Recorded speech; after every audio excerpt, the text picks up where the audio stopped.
আছে, আজকের টপিকস হচ্ছে আইআর স্পেকট্রোস্কোপি। হ্যাঁ, আইআর স্পেকট্রোস্কোপিকে বলা হয় ভাইব্রেশনাল স্পেকট্রোস্কোপি আর vibrational Spectra.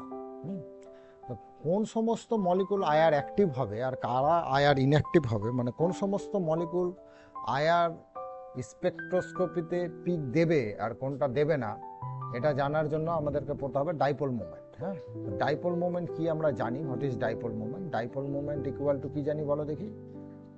New equal two ই into D, charge into distance. কারা আইআর অ্যাক্টিভ মলিকুল হবে আর কারা আইআর ইনঅ্যাক্টিভ হবে, এটাই হচ্ছে ফার্স্ট কোশ্চেন।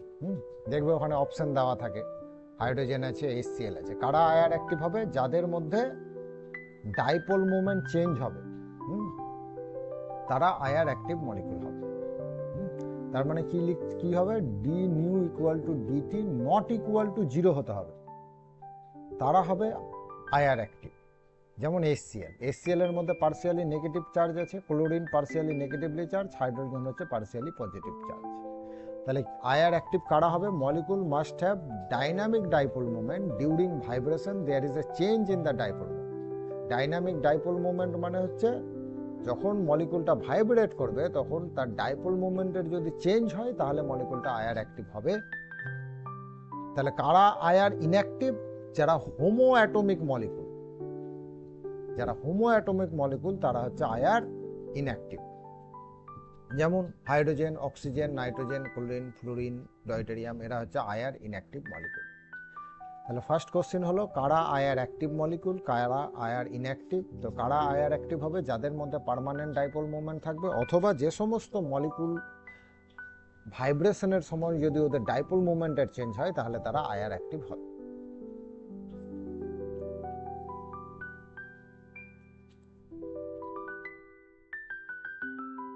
তাহলে আইআর আগে যেমন আমরা পড়েছিলাম কি পড়েছিলাম কি ইলেকট্রনিক ট্রানজিশন যখন হয় সেটা হচ্ছে ইউভি স্পেকট্রোস্কোপি। একই রকম ভাবে আইআর স্পেকট্রোস্কোপি কখন দেখাবে? যখন ওই আইআর রিজিয়নের, মানে ইলেকট্রোম্যাগনেটিক রেডিয়েশনে যে আইআর রিজিয়ন আছে সেই ওয়েভলেন্থের লাইট যখন কোনো মলিকুল অ্যাবজর্ব হবে তখন কি হবে? এটা ভাইব্রেশনাল ট্রানজিশন হবে, মানে V0 স্টেট থেকে ট্রানজিশন হয়ে V1 স্টেটে যাবে, বা V1 থেকে V2-তে যেতে পারে, অথবা V2 থেকে V3-তে যেতে পারে। এই ধরনের ট্রানজিশন যদি হয় তখন সেটাকে আইআর স্পেকট্রোস্কোপি বলবো। তো vibrational transition is also associated with rotational transition. আগে যেমন আমরা পড়েছিলাম ইউভিতে electronic transition is associated with vibrational and rotational transition, সেখানে IR spectroscopy involves both vibrational and rotational transition. Why? তার কারণ হলো যখন আমরা আইআর রেডিয়েশন যখন পড়ে তখন আইআর রেডিয়েশনের ওয়েভলেন্থ হচ্ছে 0.78 to 1000 মাইক্রোমিটার। তার করসপন্ডিং যে এনার্জিটা হবে সেই এনার্জিটা ভাইব্রেশন হওয়ার জন্য যে এনার্জি লাগে, রোটেশন হওয়ার জন্য তার থেকে অনেক কম এনার্জির প্রয়োজন হয়। এটা বোঝা গেল কিনা দেখো? মানে ভাইব্রেশন যখন হবে তখন তার সাথে সাথে রোটেশনও হবে। এইখানে দেখো লেখা আছে এটা V0 থেকে V1, আর এই যে মাঝখানে যেগুলো আছে এগুলো হচ্ছে রোটেশনাল R, এগুলো হচ্ছে R, মানে এখানে R0 আছে, R1 আছে, R2 আছে, এইভাবে আছে। তার মানে ভাইব্রেশনাল স্টেটের যখন ট্রানজিশন হবে তার সাথে সাথে রোটেশনাল ট্রানজিশনও হবে। তাহলে আমরা বলতে পারি vibrational transition occurs at higher energies and rotational vibration transition often occur together. তাহলে একসাথে এই ট্রানজিশনটা হয়, এই জন্য আইআর স্পেকট্রোস্কোপিকে আমরা ভাইব্রেশনাল রোটেশনাল স্পেকট্রোস্কোপিও বলতে পারি। যেমন ইউভি স্পেকট্রোস্কোপির আরেকটা নাম কি ছিল?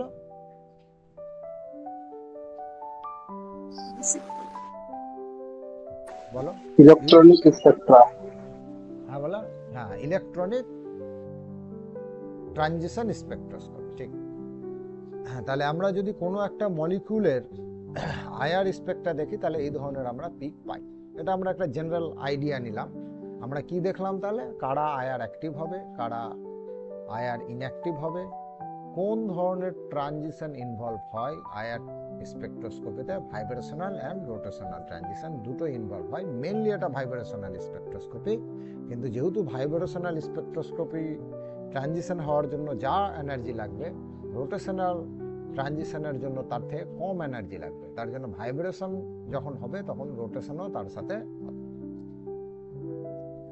তাহলে ভাইব্রেশনাল স্পেকট্রোস্কোপি কি যে কাজে লাগে তার একটা ইন্ট্রোডাকশন পার্ট এখানে দেখো। It is the technique which is use to identify chemical compounds based on how infrared radiation are absorbed by the compounds chemical bonds interacts with them. তা আইআর স্পেকট্রোস্কোপির কাজ কি? আইআর স্পেকট্রোস্কোপি থেকে আমরা functional গ্রুপকে দেখতে পাবো। কোথাও যদি কার্বনিল গ্রুপ থাকে তাহলে আমরা আইআরে 1715 সেন্টিমিটার ইনভার্সে পিক পাবো। কোথাও যদি অ্যাসিটিলিন গ্রুপ থাকে তাহলে আমরা 2250 সেন্টিমিটার ইনভার্সে পিক পাবো। তাহলে এই ধরনের পার্টিকুলার একটা বন্ড, পার্টিকুলার একটা ওয়েভলেন্থের লাইটকে অ্যাবজর্ব করে দিয়ে ভাইব্রেশনাল ট্রানজিশন হয়, তার করসপন্ডিং ফ্রিকোয়েন্সি আমরা আইআর স্পেকট্রোস্কোপিতে পাবো। তাহলে ভাইব্রেশনাল স্পেকট্রোস্কোপির মেন কাজ কি? ফাংশনাল গ্রুপ অ্যানালিসিস করা। একটা মলিকুলের মধ্যে কি ফাংশনাল গ্রুপ আছে, অর্গানিক ফাংশনাল গ্রুপ কি আছে, কিটো আছে, ট্রিপল বন্ড আছে, ডাবল বন্ড আছে, অ্যাসিড আছে, অ্যালকোহল আছে। যদি অ্যালকোহল থাকে তো দারুণ একটা পিক পাওয়া যায়। অ্যালকোহল থাকলে একটা ব্রড স্পেকট্রা পাওয়া যাবে এইভাবে করে, যেটা 3600 সেন্টিমিটার ইনভার্স সে পাওয়া যায়। বোঝা যাচ্ছে?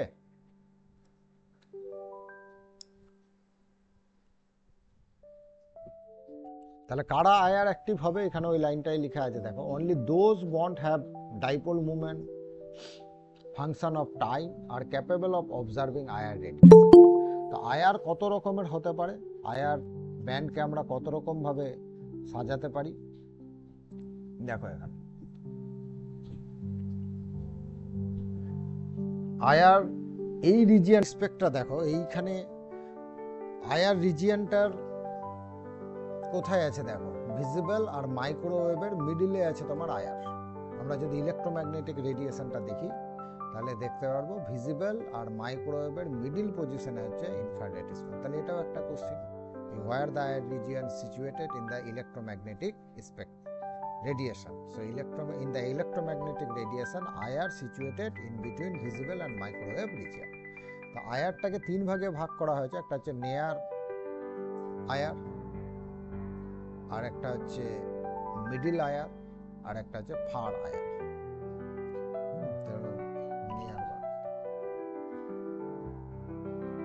তো নেয়ার আয়ার কোনটা? নেয়ার আয়ার হচ্ছে যদি আমার ফ্রিকোয়েন্সি 4000 থেকে 12800 এর মধ্যে হয় সেন্টিমিটার ইনভার্সের মধ্যে, তখন সেটা হচ্ছে নিয়ার আয়ার। আমাদের যেটা পড়তে হবে সেটা আমরা মানে অর্গানিক কেমিস্ট্রিতে যেটা আমাদের দরকার সেটা হচ্ছে মিডিল আয়ার। এটাই মনে রাখতে হবে তোমাদের, এটাই কোশ্চেন পরীক্ষাতে থাকতে পারে। মিডিল আয়ারটা হচ্ছে 667 centimetre inverse to 4000 centimetre inverse. তাহলে ফার আয়ারটা কোথায় হবে? ফার আয়ারটা হবে তোমার 10 to 667 centimetre inverse. All the functional molecules belonging to the mid air.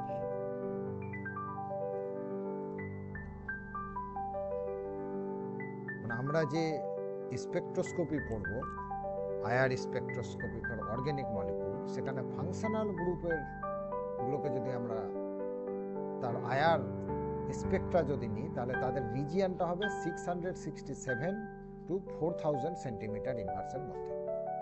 তো এই মিডল আয়ারটাকে আবার দুই ভাগে ভাগ করা হয়, একটা হচ্ছে ফিঙ্গারপ্রিন্ট রিজিয়ন আর একটা হচ্ছে ফাংশনাল গ্রুপ রিজিয়ন। তাহলে আমরা মেইনলি ফোকাস করব কোন পার্টটাতে? ফাংশনাল গ্রুপ রিজিয়নের মধ্যে। এইটাই আমাদেরকে পড়তে হবে, এইখান থেকেই কোশ্চেন থাকে। তবে এটা আমাদেরকে জানা উচিত কি ফিঙ্গারপ্রিন্ট রিজিয়ন কোনটা। 667 সেন্টিমিটার ইনভার্স টু 1500 সেন্টিমিটার হচ্ছে ফিঙ্গারপ্রিন্ট রিজিয়ন, আর 1500 থেকে 4000 মধ্যে যদি পাই তাহলে এটাকে বলা হয় ফাংশনাল গ্রুপ রিজিয়ন। এদূর পর্যন্ত ক্লিয়ার? কারো কিছু কোশ্চেন থাকলে বলো। নেক্সট, কি ঘটনা ঘটে যখন একটা মলিকুল লাইট অ্যাবজর্ব করে, মানে ইলেকট্রোম্যাগনেটিক রেডিয়েশনের আয়ার ওয়েভলেন্থের লাইটকে যখন অ্যাবজর্ব করবে তখন কি কি ঘটনা ঘটতে পারে? তো কি ঘটনা ঘটে? change in the shape of the molecule such as stretching of bonds, bending of bonds, internal rotation around the single bonds. তার জন্যই বলছে ভাইব্রেশন হয়, তার সাথে সাথে রোটেশনও হয়। IR absorption only occurs when IR radiation interacts with a molecule undergoing a change in dipole moment as it vibrates or rotates. Infrared absorption only occurs when the incoming IR photon has sufficient energy for transition to the next allowed vibrational state to take place. তাহলে কখন transition হবে? যখন আমার V1 থেকে V2 তে যেতে যেই অ্যামাউন্টের এনার্জি লাগার দরকার সেই ওয়েভলেন্থের লাইট যদি পাই তাহলেই ট্রানজিশনটা হবে, না হলে তো হবে না। এখানে একটা লাইন লেখা আছে দেখো, not all bonds in a molecule are capable of absorbing IR energy. সমস্ত বন্ড আয়ার ওয়েভলেন্থের লাইটকে অ্যাবজর্ব করতে পারে না। কারা অ্যাবজর্ব করবে? যাদের ক্ষেত্রে ডাইপোল মোমেন্টের চেঞ্জ হবে during the vibration of the molecule. তো বিভিন্ন রকমের মলিকুল হতে পারে, মানে মলিকুলটা সলিউশন স্টেটে থাকতে পারে, সলিড স্টেটে থাকতে পারে, গ্যাসিয়াস স্টেটে থাকতে পারে। তার জন্য বলা হয়েছে যে IR spectrum represent the rotation vibration spectrum of the molecule, মানে রোটেশন হয় তার সাথে সাথে ভাইব্রেশন হয়।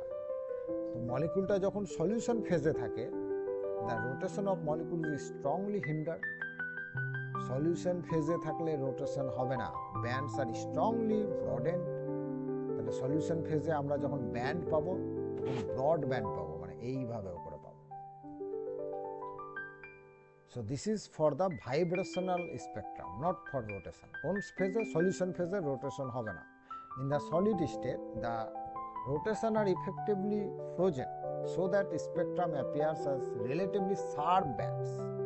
এইখানে তো রোটেশন তো হবেই না, সলিডের ক্ষেত্রে রোটেশন হবেই না, ফিক্সড মলিকুল আছে। তাহলে এখানে আমরা এইভাবে শার্প ব্যান্ড পাবো। কার ক্ষেত্রে? সলিডের ক্ষেত্রে। In case of the gases, there are observed both vibrational and rotational spectrum. Important question থাকতেই পারে পরীক্ষাতে। এই কোশ্চেনটা ইম্পর্টেন্ট, এটা ফিজিক্যাল কেমিস্ট্রিতেও তোমাদের কাজে লাগবে। এটা একটু দেখে রাখো, এখান থেকে কোশ্চেন আসে। ফান্ডামেন্টাল ভাইব্রেশনাল মোড, কত রকমের ভাইব্রেশন হতে পারে? এখন পর্যন্ত আমরা যা বুঝলাম তাতে দেখলাম IR spectroscopy is also called vibrational spectroscopy. আর ভাইব্রেশন যদি হয় কত রকমের হতে পারে আমরা পরে আসছি।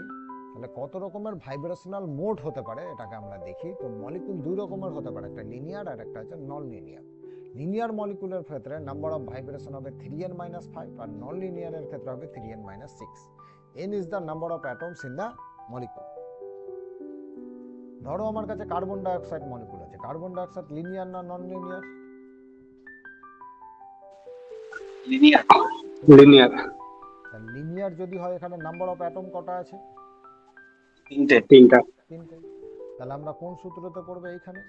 তাহলে এখানে লিনিয়ার স্যার, তাহলে 9-5 চারটা হবে স্যার, 3 মাইনাস 4 চারটা ভাইব্রেশন পারবে করতে। এবার যদি অ্যামোনিয়া থাকে, অ্যামোনিয়া লিনিয়ার না নন লিনিয়ার? Non linear. তো 4 12 6 6টা স্যার ভাইব্রেশন হবে তোমার 4 ইনটু 3 মাইনাস 6, তাহলে হবে 6টা ভাইব্রেশনাল মোড হবে। এরকম কোশ্চেন তো থাকতেই পারে, কমন কোশ্চেন এটা। নাম্বার অফ ভাইব্রেশনাল মোড, কত রকমের ভাইব্রেশন হতে পারে? দুই রকমের মেইনলি ভাইব্রেশন হয়, একটা হচ্ছে স্ট্রেচিং মোড আর একটা হচ্ছে বেন্ডিং মোড।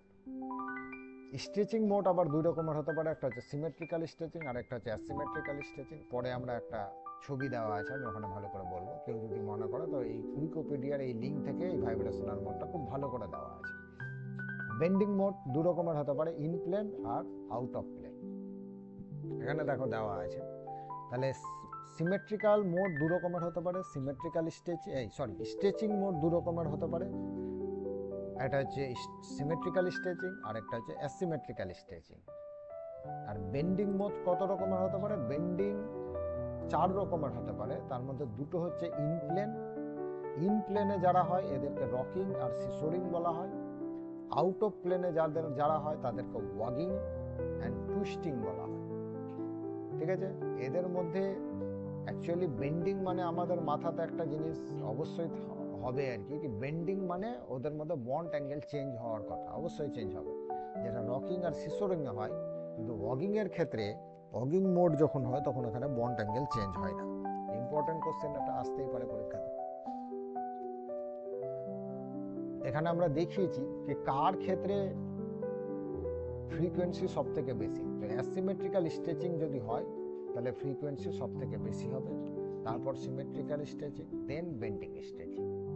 ক্লিয়ার? এখানে একটা ছবি দেওয়া আছে, ভালো করে দেখ, তাহলে আশা করি বোঝা যাবে। সিমেট্রিক্যাল স্ট্রেচিং এ দেখ,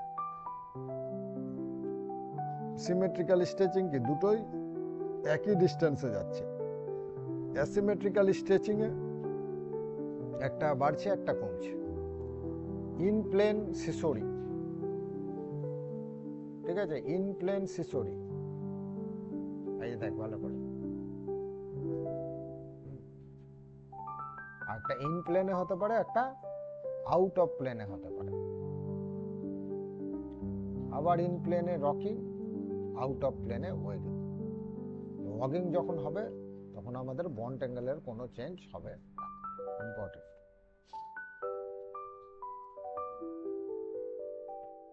কার্বন ডাইঅক্সাইড মলিকিউল যদি অ্যাটম থাকে তাহলে কোনো রকমের ভাইব্রেশনাল মোড হবে না। হবে? অ্যাটমের ক্ষেত্রে কোনো রকমের স্পেক্ট্রো, বলছি অ্যাটমের ক্ষেত্রে কোনো রকমের ভাইব্রেশনাল মোড আসবে না তো স্যার, ও তো স্যার সিঙ্গেল ভাবে থাকবে, তো স্যার ওখানে তো ভাইব্রেশন কোনো নেই। গুড। কার্বন ডাইঅক্সাইড মলিকুলের ক্ষেত্রে আমরা কটা ট্রানজিশন ভাইব্রেশনাল মোড দেখলাম? চারটে, তাই না? দেখো এখানে কার্বন ডাইঅক্সাইডের ক্ষেত্রে লিনিয়ার মলিকুল, 4 ভাইব্রেশনাল মোড, তার মধ্যে বেন্ডিং হবে দুটো আর স্ট্রেচিং হবে দুটো। বেন্ডিং এর রুল হচ্ছে 2n-4, স্ট্রেচিং এর রুল হচ্ছে n-1 for linear molecule, and for non-linear molecule this is 2n-5। বোঝা গেল? পারবে তাহলে করতে?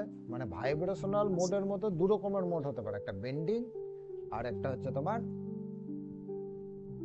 স্ট্রেচিং। তো স্ট্রেচিং এর জন্য কটা পাবো আমরা? দুটো। বেন্ডিং এর জন্য কটা পাবো? দুটো। টোটাল পেলাম 4টা।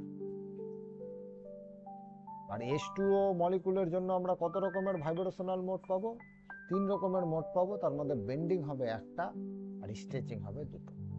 আমরা জানি স্ট্রেচিং দু রকমের হতে পারে, একটা সিমেট্রিক্যাল আর একটা অ্যাসিমেট্রিক্যাল স্ট্রেচিং। বোঝা গেল? পরের কোশ্চেন, এটা খুব ইম্পর্টেন্ট। এখানে একটা সিলেকশন রুল বলে টার্ম আছে। যদি হারমোনিক অক্সিলেটর হয়, শুধু মাথাতে রাখো, হারমোনিক অক্সিলেটর যদি হয় তাহলে সিলেকশন রুলটা হবে ডেল্টা ভি প্লাস মাইনাস 1। মানে ভাইব্রেশনাল ট্রানজিশন যেটা হবে সেটা n0 to 1 এ হবে, বা 1 to 2 এ হবে, বা 2 to 3 তে হবে। এরকম ট্রানজিশন হবে নাকি 0 থেকে 4 এ চলে যাবে, যেটা কিন্তু ইলেকট্রনিক ট্রানজিশন আমরা দেখেছিলাম, 0 থেকে লাফিয়ে 3 তে চলে আসবে। এই ধরনের ট্রানজিশন কিন্তু হবে, ঠিক আছে? This is called selection rule.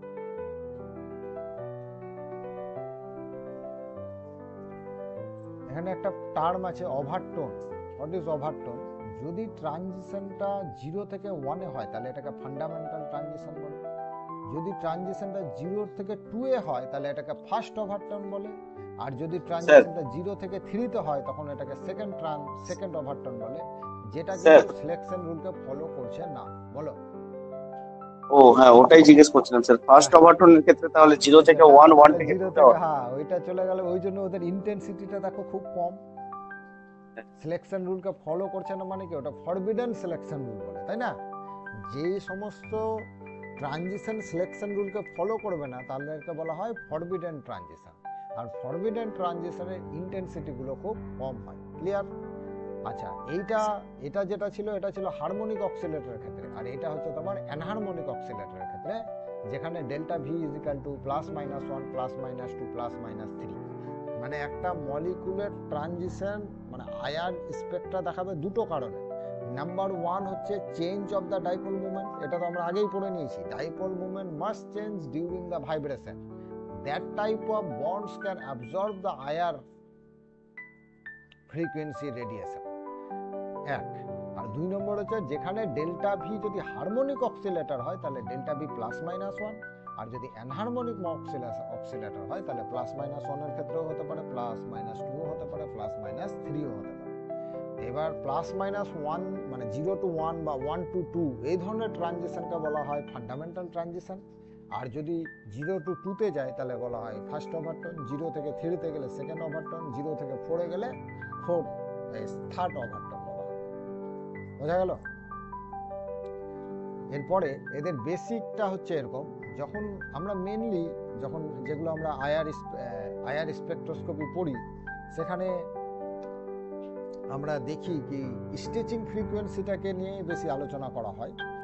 আমরা কি দেখা গেছে, stretching frequency nu bar wave number equal to 1/2 pi C root over K by new.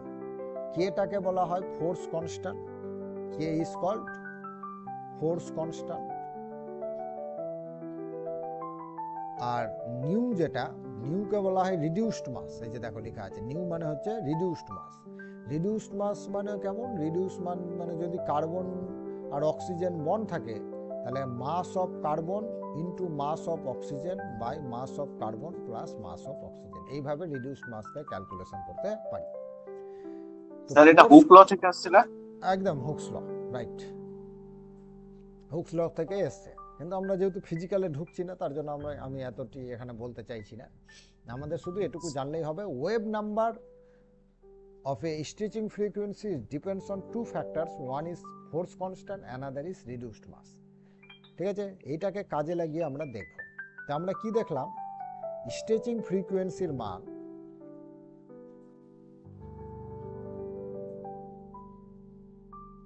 Stretching ফ্রিকোয়েন্সির value is proportional to root over K, তাই তো দেখলাম is proportional to root over K মানে is proportional to force constant.